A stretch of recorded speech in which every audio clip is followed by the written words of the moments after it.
Saipul Jamil dituding ada hubungan dengan RK Atok, pernah ketemuan di Kediri. Percaya atau tidak ternyata Saipul Jamil dan RK Atok pernah memiliki hubungan. Hal itu terkuak setelah Dewi Persik menyindir mantan suaminya itu dituduh menyimpang. Saipul Jamil merasa tidak terima dan menyangkal anggapan itu.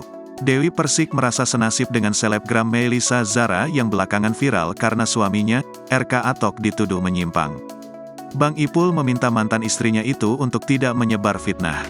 Jika flashback, rupanya Bang Ipul dan RK Atok pernah bertemu. Keduanya pernah mengisi acara yang sama di Kediri.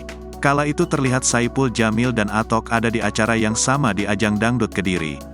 Keduanya sama-sama menjadi juri di gelaran itu. Dari video yang diunggah akun TikTok @rk.atok, keduanya terlihat duduk bersebelahan. Kerja bareng Bang Ipul hari ini, semangat terus Bang Saipul Jamil, tulis Atok di video. Video itu direkam pada Agustus tahun 2022 lalu, sebulan sebelum Atok menikah dengan Melisa Zara. Saipul Jamil balik sindir sang Dewi Persik setelah ungkit aib mantan suami. Reaksi Saipul Jamil terpicu gara-gara Dewi Persik menyenggol masa lalu mantan suami ke publik. Alhasil Saipul Jamil angkat bicara perihal ucapan Dewi Persik. Bahkan Saipul Jamil meminta Dewi Persik tidak lagi menyenggol ketiga mantan suaminya. Hubungan Dewi Persik dengan mantan suami pertamanya kini kembali memanas.